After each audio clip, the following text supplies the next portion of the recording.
Mr. Whitmore, I'll give you the floor. What's your thoughts as far as the child support is concerned? Um, I have no issue providing support to my children financially. However, the amount of 1,035 would cause undue hardship on myself um, uh, due to the amount of debt that I have and the amount of income that I have. Also, I would like to have my physical parenting time returned back to my 3 days a week that I had previously. It was dropped to 1 day after a financial dispute. I was scrambling together to give her $700 a month. And I was only able to give her $600 a month 1 month after I had to borrow from a credit card and borrow from these different components to get her the money. And she decided that I owed not only owed her that money, but I owed her a $50 late fee on top of that. After that, she decided to change the schedule to 1 day per week. Um, I didn't want to fight with her. I wanted to have my day in court to discuss that. But the 52 nights over week has hurt me emotionally, my children emotionally. X has mentioned to me that he does miss spending as much time as we had together. Um, so I offered more parenting time because that's what I can offer. I cannot offer more financially than I was. I have about $6,000 in monthly debt and income of about 3,500. So every month I have to get creative on how to cover the bills. That including is her is one of those bills. Um, Even when we had equal parenting time, when I had the children Tuesday, Thursday, Saturday, and half of Sunday, I was still paying her $700 on top of me having the kids equal time. I help provide a phone for her. I provide a phone for the children. I helped her when she initially moved out with a car with vehicle insurance. I helped her sign her lease on her home when she first moved in. So I've done everything I could to be a good model father, to take care of my children. Um, I have been villainized in this whole process, but I am doing everything I can to be a father. I didn't have a father growing up, so I wanted to make sure I'm in my children's life at present. So I do everything I can with my children over the summer. We take them to YMCA, so I pay a $46 a month YMCA membership. I take them to Chuck E. Cheese, which is a $12 a month membership. I pay their phone bill, which is $80 a month, and then the insurance it's $200 for just me, but adding the two additional children is additional $200 as well.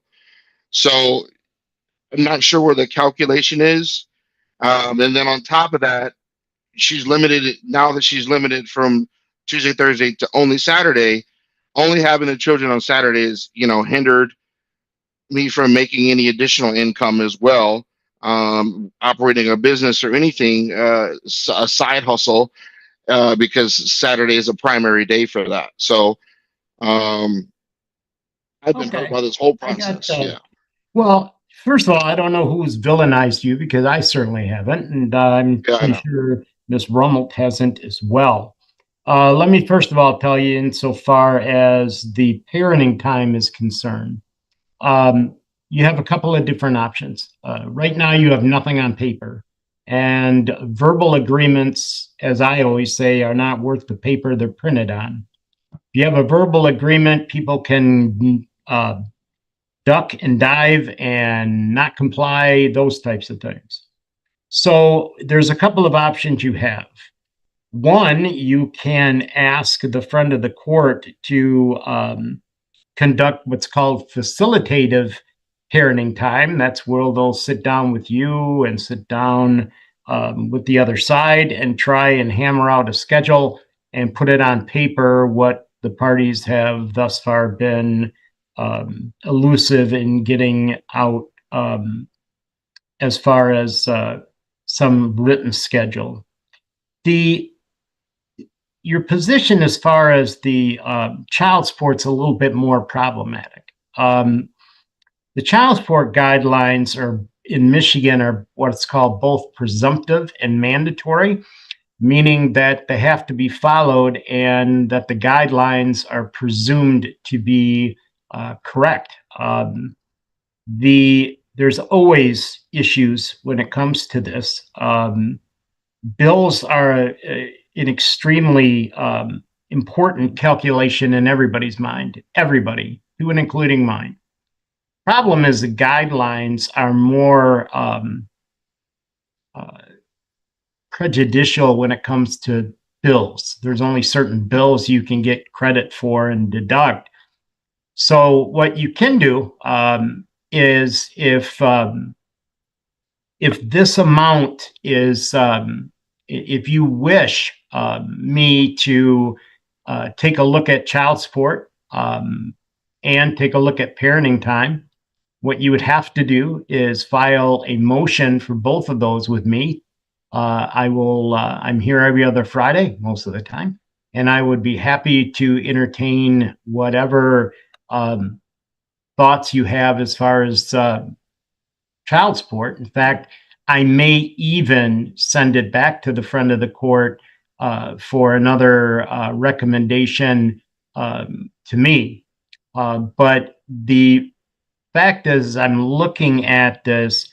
The actual incomes were used for both parties, and the income is strictly based. I mean, the guidelines are strictly based on the income, and certain things you can deduct. Most bills are not it. So, what I would tell you to do is, after today, is you can file a motion with me for specific parenting time and a review of your child support. Um, those are held every other Friday at this time, and I would be happy to listen to whatever you have. You can submit to me whatever you have as well, give you more time to somewhat prepare for it, and we'll cover those in that fashion. That's what I can tell you. Okay. Okay, and what are the name of the motion? Is it motion for child support and motion for parenting time? Correct. Okay, thank you. And if you're choosing to represent yourself, um, the Legal Assistance Center on the fifth floor has all these forms that you can stop down and utilize. They're not attorneys there, but they do an excellent job of pointing people in the right direction. And I'm a big fan of the Legal Assistance Center. So if you're going to represent yourself, that's probably the first place that I would go. They're on the fifth floor of the courthouse. Okay. You. Your Honor. I really don't need that, Ms. Harmston. I'm going to enter this subject to those things. I know you probably have a lot of response to what he has said, and it's not that it's not important. It's just that I'm telling him to, in essence, save it for a motion, and I'm going to tell you the same thing too. When he files a motion, he's got to let you know in time, 9 days if by mail, 7 days if 9 days by mail, 7 days if hand delivered. And we'll cover all of that at that time. I promise I'll listen to every word you say. Okay. Understand. My questions are more in regard to child support right now. The court should probably know that he has no overnight visits as of now. And I'm wondering about back pay. And Yeah. I'm also wondering who is responsible for the deductible on my children's insurance. Our son has surgery Monday. And I I'm going to believe that, stop you there, Ms. Harmson. These are questions that I cannot answer for you. okay, You would definitely need to seek out legal advice. The effect date per the request by the prosecutor's office is 10/1, I believe.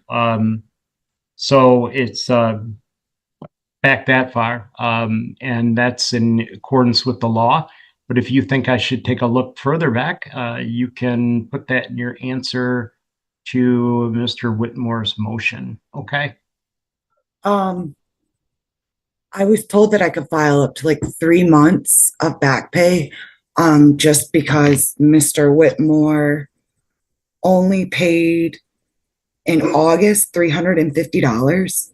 In Yeah, September, I can't answer that for you today, Ms. Harmson. I'd be happy to answer it at a standalone motion. oh, okay. I'll answer all those questions for you, I promise. Okay. Okay. Ms. Rummelt, anything from your end? No, Your Honor, I will just make the correction on the effective date. And again, I apologize. That's fine. Thank you. And you submit that via DocuSign. Folks, I know you and I are probably going to see each other again. I wish you the best, and you can both sign off. We're adjourned. Thank you. Thank